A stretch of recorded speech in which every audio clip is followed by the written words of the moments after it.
بسم الله الرحمن الرحيم. الحمد لله رب العالمين، والصلاة والسلام على النبي الكريم وعلى آله وأصحابه أجمعين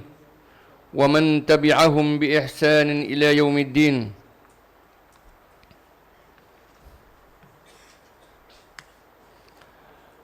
صدر محترم حضرت مولانا خالد سیف اللہ صاحب رحمانی دامت برکاتہم، فقیہ العصر ہند، اور ہم سب کے اور آپ کے سرپرست حضرت مولانا خلیل الرحمن سجاد نعمانی صاحب دامت برکاتہم، ہمارے اور آپ کے لیے اور پوری امت اسلامیہ کے لیے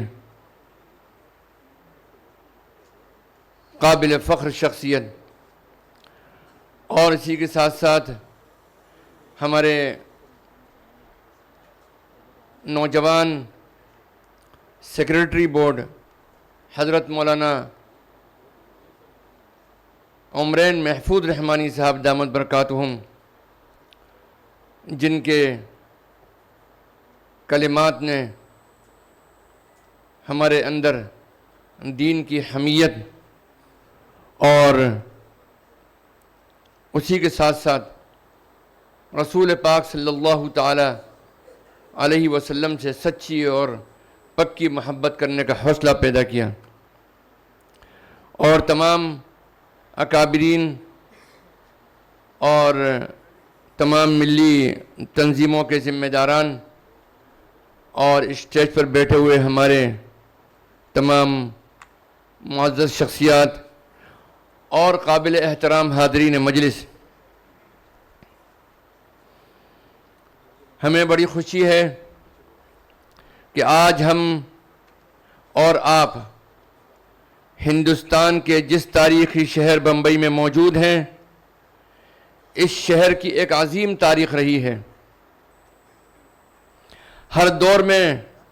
ظلم اور زیادتی اور آئین کی خلاف ورزی کے خلاف یہاں سے ایک مؤثر آواز بلند ہوئی ہے، اور حکومتوں کو اس کے سامنے گھٹنے ٹیکنے پڑے ہیں۔ آزادی ہند کے بعد جب اس ملک میں مسلم پرسنل لا اور شریعت اسلامی کے خلاف قانون سازی کی کوشش کی گئی، تو اسی عروس البلاد بمبئی میں تحفظ شریعت کا عظیم الشان کنونشن ہوا۔ کچھ دیر کے لیے ذرا ایکٹیویٹیز کم کر دیا تھوڑا سا، جس میں ہندوستان کی تاریخ میں پہلی مرتبہ مسلمانان ہند کے تمام مسالک و مکاتب فکر کے سرکردہ حضرات شریک ہوئے، اور اتحاد ملت و تحفظ شریعت کا اتنا مضبوط پیغام دیا کہ حکومت کو اپنے شریعت مخالف عزائم سے قدم پیچھے ہٹانا پڑے۔ اسی کنونشن میں آل انڈیا مسلم پرسنل لا بورڈ کے قیام کی تجویز پاس ہوئی، اور 7 و 8 اپریل 1973 کو اتحاد ملت اور تحفظ شریعت کے عظیم مقصد کے لیے آل انڈیا مسلم پرسنل لا بورڈ کا قیام عمل میں آیا۔ 27 و 28 دسمبر 1972 کو بمبئی میں ہونے والے عظیم الشان مسلم پرسنل لا کنونشن کی عظمت کا اندازہ اس بات سے لگایا جا سکتا ہے کہ عظیم مفکر اسلام حضرت مولانا سید ابو الحسن علی ندوی رحمۃ اللہ علیہ نے اس عظیم کنونشن کی تصویر کشی کرتے ہوئے فرمایا تھا کہ اگر آج کسی بھی مسلک اور مشرب کی اہم شخصیت کے بارے میں سوال کیا جائے کہ وہ اس وقت کہاں ہیں، تو سب کا ایک ہی جواب ہوگا،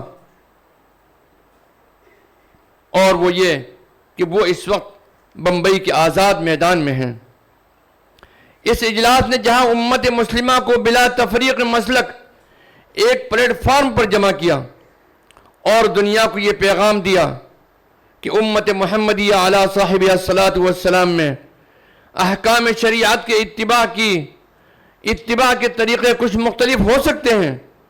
مگر یہ امت تحفظ شریعت اور احکام شریعت کی حفاظت اور بقا کے لیے متحد ہے،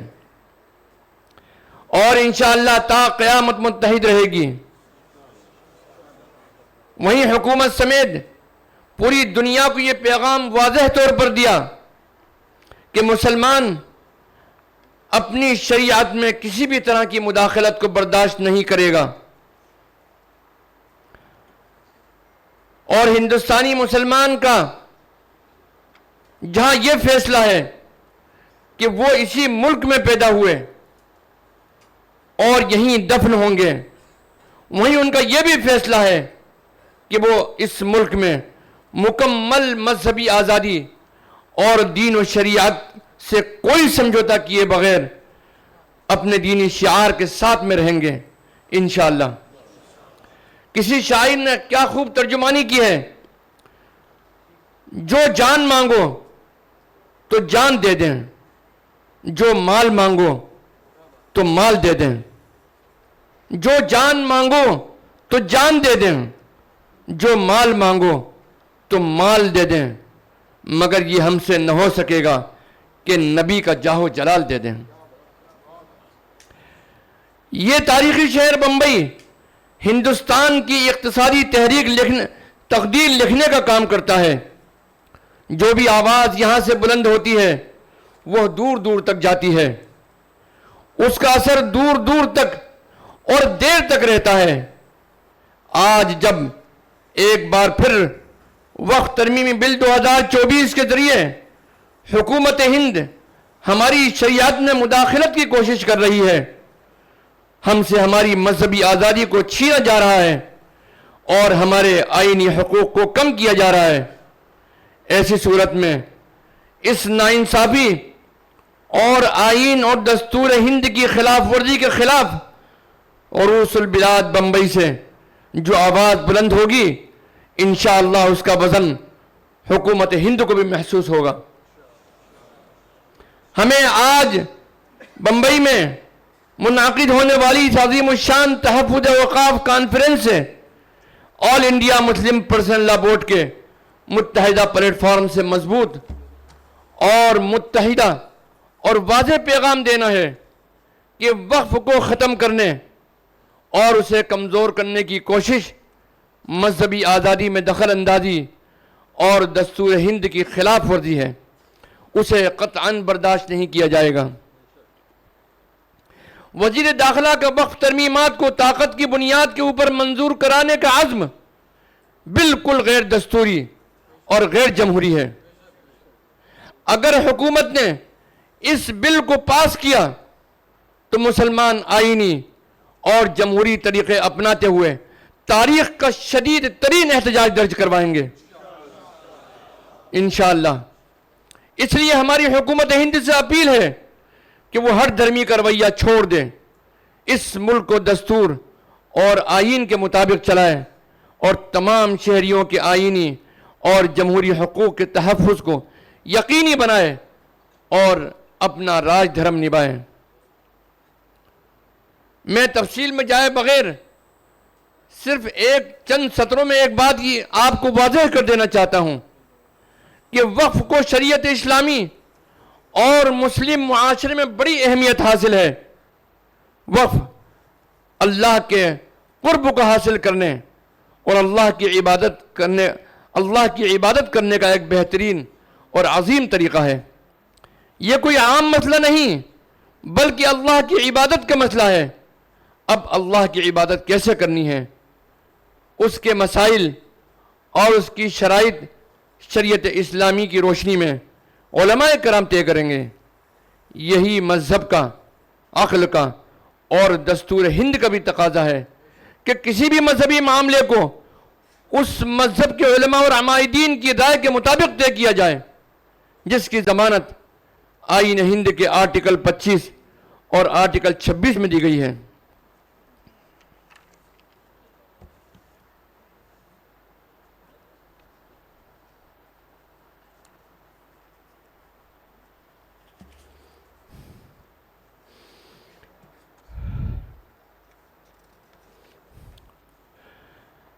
حضرات ایک بات میں واضح کر دینا چاہتا ہوں کہ اوقاف کے سلسلے میں جو 42 ترمیمات پیش کی گئی ہیں ان میں سے ایک ایک ترمیم بھی ہمیں قابل قبول نہیں ہے، اور ہر ترمیم وقف کے قانون کو کمزور کرنے کے لیے لائی گئی ہے۔ میں تو یہ کہتا ہوں کہ 10 سال تک انہوں نے ریسرچ کی ہے اور آخر میں انہوں نے اس بل کو پیش کیا ہے۔ اوقاف کے ہڑپنے اور وقف بورڈ میں بدعنوانی کے معاملات کی ذمہ دار بھی خود حکومت ہے۔ مرکزی وقف کونسل کے سی او کی سیٹ ایک عرصے سے خالی ہے۔ مختلف وقف بورڈوں میں ممبران کا انتخاب نہیں ہو سکا۔ متعدد وقف بورڈوں میں سروے آفیسر کی تقرری کو زیر التوا رکھا گیا ہے۔ اسی طرح وقف ٹریبیونل میں جج مقرر کرنے کو ٹال دیا جاتا ہے، جس کی وجہ سے وقف املاک کے معاملات میں فیصلہ نہیں ہو پاتا۔ یہ سب ذمہ داری حکومت کی ہے اور حکومت ہم پر ڈالنا چاہتی ہے کہ معاملات طے نہیں ہو پاتے ہیں۔ ان کوتاہیوں کی ذمہ داری حکومت کی ہے، حکومت کی نہیں تو کس کی ہے؟ اپنی جواب دہی سے بچنے اور اوقاف کو آسانی سے ہڑپنے کے لیے یہ بل لایا جا رہا ہے اور مکاری کے ساتھ دعویٰ کیا جا رہا ہے کہ ہم اوقاف کے معاملے میں مخلص ہیں۔ اگر مان بھی لیں کہ وقف بورڈ بدعنوانی کا شکار ہیں تو کیا اس کا حل یہی ہے کہ وقف بورڈ کو کمزور کر دیا جائے اور اس کو کمزور کر کے ہڑپنے کی راہ ہموار کر دی جائے؟ اوقاف حکومت کی جائیداد نہیں ہے، یہ مسلمانوں کی وہ ملکیت کی جائیداد ہیں جنہوں نے اللہ کے نام پر وقف کیا ہے اور اپنی ذاتی ملکیت کو اللہ کے نام کر کے اللہ کی ملکیت میں دے دیا ہے۔ اگر اس میں کوئی بدعنوانی ہوگی تو اس کو دور کرنے کا حق بھی مسلمانوں کو ہی ہے۔ تو میرے عزیزوں اور دوستوں، وقف بھی اسی طریقے سے ایک پرائیویٹ طرح کی جائیداد ہیں جس کو کہ اللہ کے نام پر وقف کر دی گئیں، اور لہذا ان کو مسلمانوں تک ہی رکھا جائے، ان کو فیصلہ کرنا دیا جائے۔ اس کے انتظام میں غیر مسلموں کو داخل کرنا اور کلکٹر کو اختیار دینا اور وقف صحیح ہونے کے لیے غیر شرعی شرائط کو عائد کرنا مسلمانوں کی مذہبی و دستوری آزادی و حقوق پر شب خون مارنے جیسا ہے۔ مسلمان اسے کسی بھی قیمت پر برداشت نہیں کریں گے۔ یہ ہماری مساجد، مدارس، خانقاہوں، قبرستان اور مختلف رفاہی کاموں کے لیے وقف کی گئی جائیداد کا مسئلہ ہے جو خالصتاً اللہ کی ملکیت ہے، اس میں کسی انسان کو تصرف کرنے کا کوئی اختیار نہیں۔ اسی طرح ایک پروپیگنڈا یہ بھی کیا جاتا ہے کہ اس ملک میں ریلوے اور فوج کے بعد سب سے زیادہ زمین وقف بورڈ کے پاس ہے۔ اولاً یہ جھوٹ ہے۔ تمام مندروں کی جائیداد اور پراپرٹی کو اگر ایک ساتھ جوڑ لیا جائے تو ان کی جائیداد اوقاف کی جائیداد سے کہیں زیادہ ہے۔ صرف آندھرا پردیش اور تلنگانہ اور غالباً تامل ناڈو، ان 2 اسٹیٹ کی جائیداد تقریباً 9 لاکھ ایکڑ سے اوپر ہے۔ تو سبھی 2 اسٹیٹ کی جائیداد جب اتنی زیادہ ہے تو آپ تصور کیجئے کہ پورے ہندوستان کی جائیداد کتنی ہوگی۔ دوسرے یہ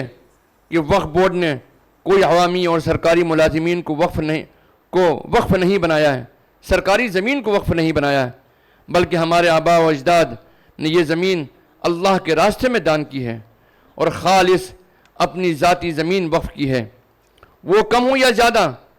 یہ مسلم قوم کی پرائیویٹ جائیداد ہے، اس کا مالک صرف اللہ ہے۔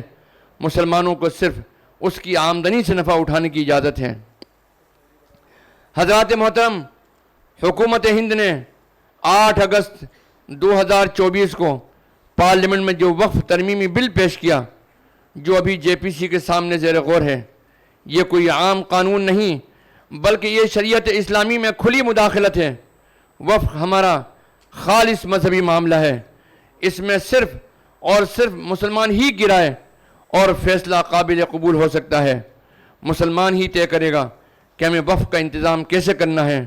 وقف کو ختم کرنے اور اسے کمزور کرنے کی کوئی کوشش مذہبی آزادی میں دخل اندازی ہے، اسے قطعاً برداشت نہیں کیا جائے گا۔ وزیر داخلہ کا موقف ترمیمات کو منظور کرانے کا عزم غیر دستوری اور غیر جمہوری ہے۔ ان کو اپنے عہدے اور منصب کا لحاظ کرتے ہوئے ملک میں آئین اور دستور کی بالادستی کو یقینی بنانا چاہیے۔ ہم اس معاملے میں مبارکباد دیتے ہیں مہاراشٹر اور بمبئی کے مسلمانوں کو کہ جب کسی مسئلے میں قیادت کرنے کا مسئلہ آیا، بیداری کا مسئلہ آیا، تو وہ صف اول میں کھڑے دکھائی دیے۔ میں یہ بات عرض کر سکتا ہوں کہ 21ویں لا کمیشن نے جب UCC کے سلسلے میں رائے مانگی تو اس وقت جو رائے آئیں وہ تقریباً 80 لاکھ ٹوٹل رائے آئیں اور 52 لاکھ ای میل مسلمانوں کی طرف سے آئے مسلم پرسنل لا بورڈ کے ذریعے کے QR کوڈ کے ذریعے۔ آپ کو یہ بات معلوم ہوگی کہ تقریباً اس وقت ہم کو 45 دن کا موقع ملا تھا، اور ابھی حکومت اتنا اہم بل لے کر آئی ہے اور اس اہم بل کے اندر اس نے صرف 15 دن کا موقع دیا۔ آپ تصور کیجئے کہ مسلم پرسنل لا بورڈ کی جانب سے جو ای میل گئے وہ تقریباً 3 کروڑ 66 لاکھ تھے صرف 15 دن کے اندر۔ یہ اور ان دونوں موقع پر 21ویں لا کمیشن نے جب رائے مانگی تھی 2021-22 میں، اس وقت بھی اور آج بھی جو رائے مانگے گئی ہے ان میں پورے ہندوستان کے اندر سر فہرست مہاراشٹر رہا ہے۔ تو مہاراشٹر کو اس آواز کی بلندی کے لیے صف اول پر کھڑے ہونے کے لیے میں بہت مبارکباد دیتا ہوں، اور آئندہ بھی یہ امید کرتا ہوں انشاءاللہ کہ آئندہ بھی آپ اپنا قائدانہ رول ادا کریں گے اور اس بات کی انتھک کوشش کریں گے کہ ہمارے اکابرین جس بات کا آپ کو حکم دیں گے، جو رہنمائی کریں گے، اس پر عمل کرتے ہوئے آپ صف اول میں آئندہ بھی کھڑے ہوئے دکھائی دیں گے۔ آمین ثم آمین یا رب العالمین، والصلاة والسلام علی النبی الکریم، والسلام علیکم ورحمۃ اللہ وبرکاتہ۔